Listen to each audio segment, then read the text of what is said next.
Hello, everyone. So today I'm going to be reading four different short stories.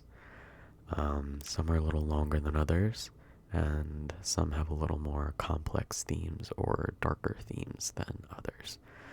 But without further ado, let's get started. The first one is The Five Boons of Life by Mark Twain. And there's a little, I wouldn't call it a footnote since it's at the top of the page, but it says a boon is something that is considered beneficial or helpful. Chapter 1. In the morning of life came a good fairy with her basket and said, "Here are gifts. Take one, leave the others, and be wary, choose wisely. Oh, choose wisely, for only one of them is valuable." The gifts were five: fame, love, riches, pleasure, death. The youth said eagerly, "There is no need to consider," and he chose pleasure. He went out into the world and sought out the pleasures that youth delights in. But each in its turn was short-lived and disappointing, vain and empty, and each, departing, mocked him. In the end, he said, "These years I have wasted.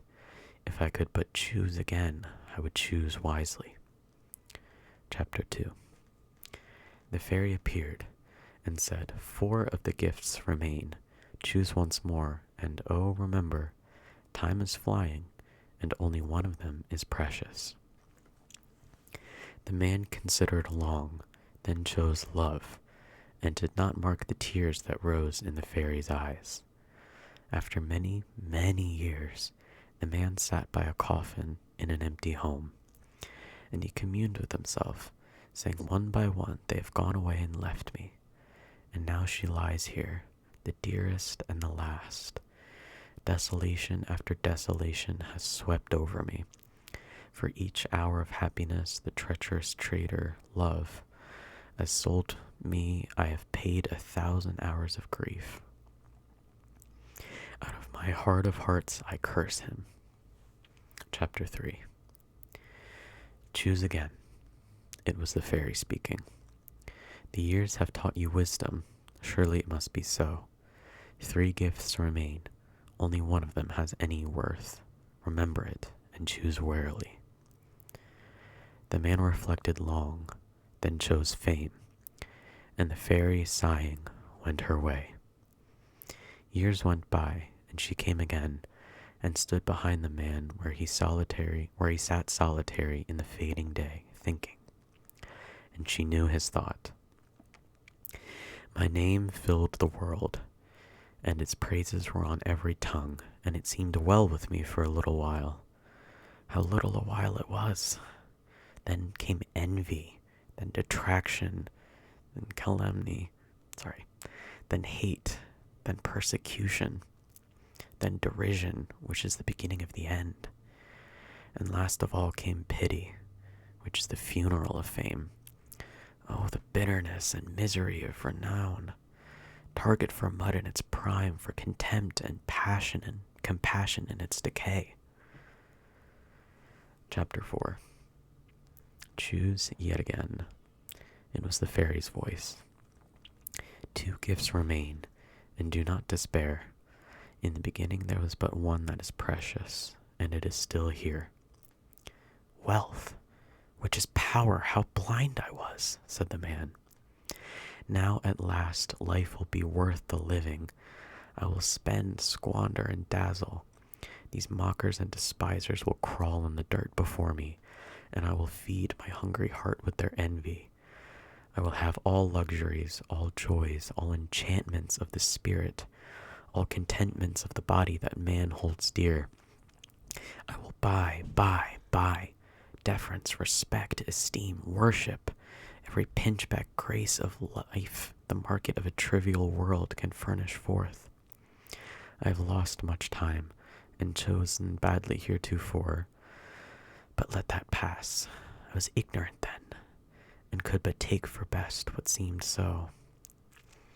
3 short years went by, and a day came when the man sat shivering in a mean garret, and he was gaunt and wan and hollow-eyed, and clothed in rags, and he was gnawing a dry crust and mumbling.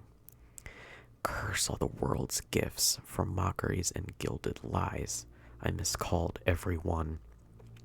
They are not gifts, but merely lendings. Pleasure, love, fame, riches, they are but temporary disguises for lasting realities. Pain, grief, shame, poverty. The fairy said true. In all her store there was but one gift which was precious, only one that was not valueless. How poor and cheap and mean I know those others now to be, compared with that inestimable one, that dear and sweet and kindly one, that steeps in dreamless and enduring sleep the pains that persecute the body, and the shames and griefs that eat the mind and heart. Bring it, I am weary, I would rest. Chapter 5. The fairy came, bringing again 4 of the gifts. Death was but death was wanting. She said, I gave it to a mother's pet, a little child. It was ignorant but trusted me, asking me to choose for it. You did not ask me to choose. Oh, miserable me, what is left for me? What not even you have deserved, the wanton insult of old age. And that's the end of story number 1. The next story is The Stellar One by Daniel Errico. When the universe was young, the sky was filled with planets and stars and stardust and many, many rocks. One of these rocks was a bit more special than the rest. She was unlike any that came before her. She was a kind and happy rock, who always floated near a big blue planet. Sometimes when the light hit her surface, she would glow a brilliant green. At times like those, she almost didn't look like a rock at all. As the sky moved from day to day and week to week, the rock would see planets far off in the distance. She would wonder what it would be like to go to them. Week after week and month after month she would wonder, until one day she decided to go find out. The rock had never gone anywhere before and wasn't sure how to go about it. She started to rock back and forth. Then she started to spin. Soon enough, she was flying through the sky. As she left, clouds swirled on the big blue planet, for it was sad to see her go, and when planets cry, there's a rainstorm. At first, the rock was not good at moving. She would spin too far to the right or too far to the left. Slowly, she learned how to travel whichever direction she liked, and she enjoyed exploring space. She saw a planet filled with water with not a speck of land, then found a planet all dried up with beaches made of sand. She swore she met a planet who looked suspiciously like her, and then she saw a planet that was, well, she wasn't sure. One planet she discovered had grown forests made of green. Another one was very shy, not fond of being seen. She flew right by a planet that was frozen icy cold, and then she saw a planet that was made of jewels and gold. She had started to notice that each planet seemed brighter than the last. They were all so different and all so pretty. It became hard for her to decide where to go next. If each planet she visited was more beautiful than the one before it, then how could she decide which way to go next? And how could she decide where to stay? So she continued traveling, afraid to miss a single planet. Eventually, she came upon the big blue planet that she had once circled, but she found that it was not the same. It was shining in a way that it never had before. It was more blue than it had ever been, and certainly more beautiful. This made her stop for a moment. I do not know where I should go next, she said out loud. Each direction is filled with wonderful planets, and I cannot stop knowing that the next planet will be even more beautiful if I continue on. Even my big blue planet has grown more beautiful every day in my absence. The big blue planet overheard this. Can you not see why I am brighter? It asked. You are the brightest planet I have ever seen, she said, but I do not know why you glow brighter today than you did when I left you. You have brightened me, it said. But I'm just a rock, she replied. You are no longer just a rock like the day you left me, said the big blue planet. I have grown bold and bright. Now you are a shooting star, and you are the reason that I shine. And while you are worrying about which direction to go, all of the planets in space are hoping that you will come their way to brighten them. And so, the shooting star, who is no longer just a rock, finally understood. It did not matter where she went. The light was her own. So the rock sat there for a moment, by the bright blue planet, and wondered. Should I keep traveling, or should I fly around the big blue planet and grow brighter with it each day? She thought until she knew exactly what to do. That was the second story. Now, moving on to the third story, which is The Three Questions by Leo Tolstoy. It once occurred to a certain king that if he always knew the right time to begin everything, if he knew who were the right people to listen to and whom to avoid, and above all, if he always knew what was the most important thing to do, he would never fail in anything he might undertake. And this thought having occurred to him, he had it proclaimed throughout his kingdom that he would have a great reward to anyone who would teach him what was the right time for every action, and who were the most necessary people, and how he might know what was the most important thing to do. And learned men came to the king, but they all answered his questions differently. In reply to the first question, some said that to know the right time for every action, one must draw up in advance a table of days, months, and years, and must live strictly according to it. Only thus, said they, could everything be done at its proper time. Others declared that it was impossible to decide beforehand the right time for every action, but that, not letting oneself be absorbed in idle pastimes, one should always attend to all that was going on, and then do what was most needful. Others again said that however attentive the king might be to what was going on, it was impossible for one man to decide correctly the right time for every action, but that he should have a council of wise men who would help him fix the proper time for everything. But then again, others said there were some things which could not wait to be laid before a council, but about which one had at once to decide whether to undertake them or not. But in order to decide that, one must know beforehand what was going to happen. It is only magicians who know that, and therefore, in order to know the right time for every action, one must consult magicians. Equally various were the answers to the second question. Some said that the people the king most needed were his counselors, others the priests, others the doctors, while some said that the warriors were the most necessary.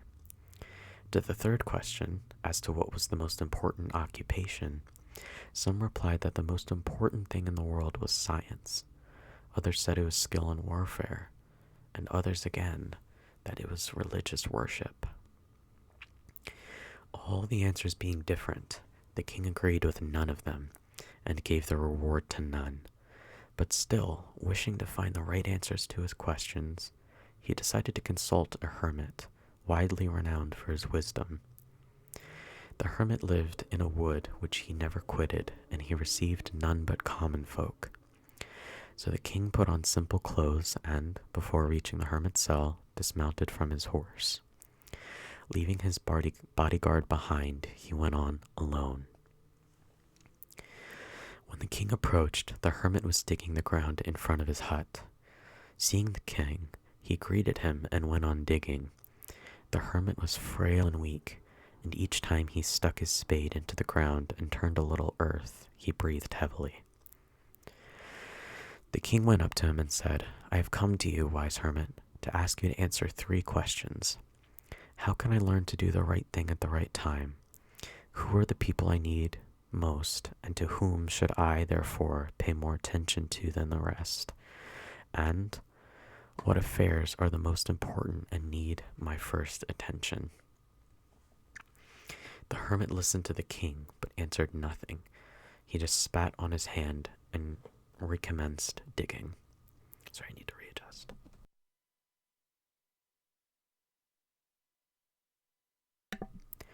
You are tired, said the king. Let me take the spade and work a while for you. Thanks, said the hermit, and, giving the spade to the king, he sat down on the ground. When he had dug 2 beds, the king stopped and repeated his questions. The hermit again gave no answer, but rose, stretched out his hand for the spade, and said, Now, rest a while, and let me work a bit. But the king did not give him the spade, and continued to dig. 1 hour passed, and then another. The sun began to sink behind the trees, and the king at last stuck the spade into the ground and said, I came to you, wise man, for an answer to my questions. If you can give me none, tell me so, and I will return home. Here comes someone running, said the hermit. Let us see who it is.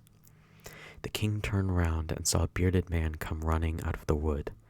The man held his hands pressed against his stomach, and blood was flowing from under them. When he reached the king, he fell fainting on the ground, moaning feebly. The king and the hermit unfastened the man's clothing. There was a large wound in his stomach. The king washed it as best he could and bandaged it with his handkerchief and with a towel the hermit had. But the blood would not stop flowing, and the king again and again removed the bandage soaked with warm blood and washed and re-bandaged the wound. When at last the blood ceased flowing, the man revived and asked for something to drink. The king brought fresh water and gave it to him. Meanwhile, the sun had set, and it had become cool. So the king, with the hermit's help, carried the wounded man into the hut and laid him on the bed. Lying on the bed, the man closed his eyes and was quiet. But the king was so tired from his walk and from the work he had done that he crouched down on the threshold and also fell asleep, so soundly that he slept all through the short summer night. When he awoke in the morning, it was long before he could remember where he was, or who was the strange bearded man lying on the bed, gazing intently at him with shining eyes. Forgive me, said the bearded man in a weak voice, when he saw that the king was awake and looking at him. I do not know you, and have nothing to forgive you for, said the king. You do not know me, but I know you. I am that enemy of yours who swore to revenge himself on you, because you executed his brother and seized his property. I knew you had gone alone to see the hermit, and I resolved to kill you on your way back. But the day passed, and you did not return. So I came out from my ambush to find you, and came upon your bodyguard, and they recognized me and wounded me. I escaped from them, but should have bled to death had you not dressed my wound. I wished to kill you, and you had saved my life. Now, if I live, and if you wish it, I will serve you as your most faithful slave, and will bid my sons do the same. Forgive me. The king was very glad to have made peace with his enemy so easily, and to have gained him for a friend, and he not only forgave him, but said he would send his servants and his own physician to attend him, and promised to restore his property.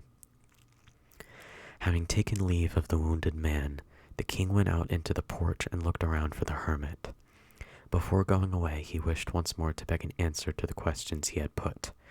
The hermit was outside, on his knees, sowing seeds in the beds that had been dug the day before. The king approached him and said, For the last time, I pray to you, answer my questions, wise man. You have already been answered. said the hermit, still crouching on his thin legs and looking up at the king who stood before him. How answered? What do you mean? Asked the king. Do you not see? If you had not pitied my weakness yesterday, and had not dug these beds for me, but had gone your way, that man would have attacked you, and you would have repented of not having stayed with me. So the most important time was when you were digging the beds, and I was the most important man, and to do me good was your most important business. Afterwards, when that man ran to us, the most important time was when you were tending to him. For if you had not bound up his wounds, he would have died without having made peace with you. So he was the most important man, and what you did for him was your most important business. Remember then, there is only one time that is important. Now. It is the most important time because it is the only time when we have any power. The most necessary person is the one with whom you are, for no man knows whether he will ever have dealings with anyone else. And the most important affair is to do that person good, because for that purpose alone was man sent into this life. It's the end of the third story. And finally, we have a nice little children's story for the end. It is called The Great Hill, also by Daniel Errico. Before time was time, there was a great hill, and on the great hill there lived the Yolks. The Yolks spent their entire lives climbing the great hill, trying to reach the top. Some Yolks climbed fast, some Yolks climbed slowly. One Yolk in particular was a very slow climber. He was different than the rest of the Yolks. When he climbed, all the other Yolks passed him. It was hard for him to watch them pass by. He felt like the worst climber in the world. Some Yolks made fun of him as they passed. Others didn't. Some Yolks wanted to help him climb, but he didn't let them. It was hard for him to climb. It was even harder when it rained because the ground got slippery. Sometimes it seemed like it was only raining on him, but it wasn't. There were times when he felt like he wasn't moving at all, but he was. Then, one day, he met another Yolk who climbed even slower than he did. He helped the slower Yolk climb. "Thank you," said the slower Yolk. "You're welcome," said the slow Yolk. "I can't be of much help to anyone else since I climb so slowly." "Slowly?" asked the slower Yolk. "Well, yes. I watch other Yolks pass me all the time." "I do not know if you are slow or fast, but I do know that you helped me and that you are still climbing." The slow Yolk said goodbye to the slower Yolk and kept climbing. Still climbing, he thought to himself. That is true. And he smiled. So the Yolk kept climbing. He climbed when it was nice out, he climbed when it rained, and he even climbed when it snowed. As he kept climbing, he got better and better. Sometimes he would pass other Yolks, and sometimes they would pass him. He had stopped paying attention. He also noticed that some Yolks were no longer climbing. When a Yolk stops climbing, it stays where it is. Some Yolks stop climbing because they are happy with how far they have gone. Others stop climbing because they don't want to climb anymore. The Yolks that had stopped climbing did not like to be passed, and they made it harder to get by. But the Yolk kept climbing right over them. There were still times when the Yolk thought he was climbing an impossible hill, but he kept climbing. Always, always climbing.